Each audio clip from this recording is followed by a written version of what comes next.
नमस्कार साथियों, क्या आपने कभी सोचा है कभी कभी कुछ लोग अचानक इस दुनिया से चले जाते हैं।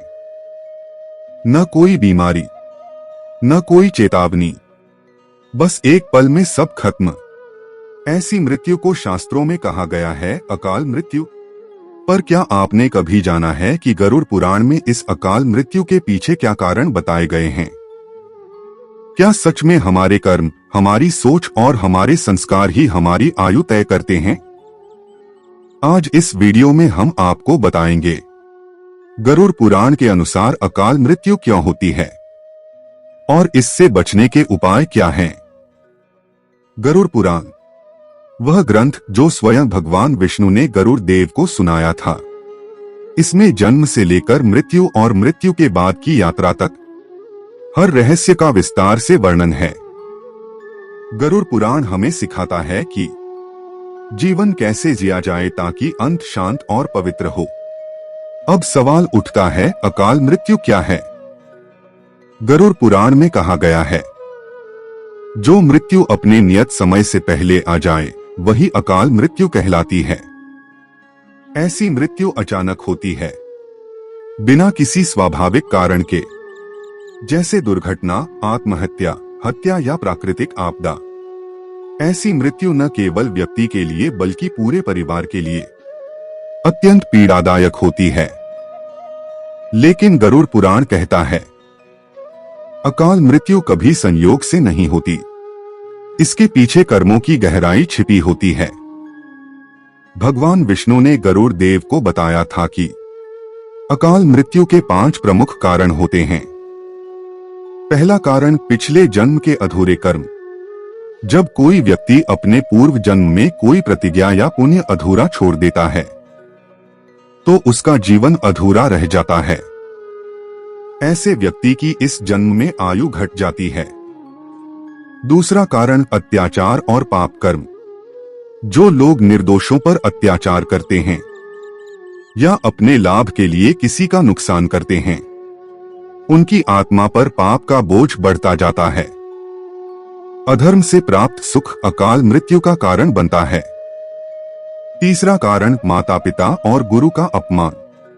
गरुड़ पुराण में लिखा है, जो व्यक्ति अपने माता पिता, गुरु या धर्म का अपमान करता है उसका आयुष्य घट जाता है, क्योंकि ऐसे कर्म से भगवान स्वयं रुष्ट हो जाते हैं। चौथा कारण, प्राकृतिक नियमों का उल्लंघन। जो लोग नशे, हिंसा, व्यभिचार या अधर्म में लिप्त रहते हैं वो अपने शरीर और आत्मा दोनों को कमजोर करते हैं। ऐसे लोग लंबे जीवन के अधिकारी नहीं रहते। पांचवा कारण, देव, गौ और ब्राह्मणों का अपमान।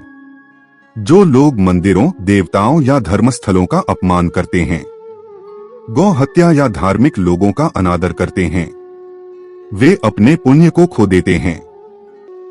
ऐसे लोगों की आत्मा अकाल मृत्यु को प्राप्त होती है। गरुड़ पुराण में यह भी कहा गया है कि अकाल मृत्यु से पहले कुछ संकेत दिखाई देते हैं, जैसे बार बार डरावने सपने आना, मन में बेचैनी या मृत्यु का एहसास होना, अचानक दुर्घटनाओं से बाल बाल बच जाना या किसी खास तिथि या जगह से डर लगना। ये संकेत आत्मा के संदेश माने गए हैं। अगर इन्हें समझ लिया जाए तो बहुत सी विपदाएं टल सकती हैं। अब बात करते हैं अकाल मृत्यु से बचने के उपायों की। भगवान विष्णु ने गरुड़ को बताया कि अकाल मृत्यु से बचने का सबसे सरल उपाय है सत्कर्म। पहला उपाय, रोजाना मृत्युंजय मंत्र का जाप करें। त्र्यंबकम यजामहे सुगंधिं पुष्टिवर्धनम उर्वारुकमिव बंधनान मृत्योर्मुक्षीय मामृतात्। यह मंत्र अकाल मृत्यु से रक्षा करता है। दूसरा उपाय, गायत्री मंत्र, हनुमान चालीसा और विष्णु सहस्रनाम का पाठ करें। तीसरा उपाय, हर शनिवार या अमावस्या को गरीबों को भोजन कराएं और पितरों के नाम से दान दें। चौथा उपाय, माता पिता की सेवा करें। गरुड़ पुराण कहता है, जो अपने माता पिता की सेवा करता है उसकी आयु स्वयं भगवान विष्णु बढ़ाते हैं। पांचवा उपाय, कभी किसी का दिल न दुखाए, क्योंकि कर्म ही हमारी आयु का निर्धारण करते हैं। अब अंत में, मृत्यु एक सत्य है जिसे कोई नहीं टाल सकता, पर अकाल मृत्यु केवल उन्हीं के जीवन में आती है जो अपने कर्मों से जीवन का संतुलन बिगाड़ देते हैं। अगर हम धर्म, सत्य और सेवा के मार्ग पर चलते हैं तो हम न केवल अकाल मृत्यु से बच सकते हैं, बल्कि मृत्यु के बाद की यात्रा को भी उज्ज्वल बना सकते हैं। गरुड़ पुराण यही सिखाता है कि मृत्यु का भय नहीं, बल्कि जीवन की पवित्रता आवश्यक है। इसलिए हर दिन ऐसा जिए कि अगर आज जीवन का अंतिम दिन भी हो तो मन में कोई अधूरापन न रहे। जय श्री विष्णु।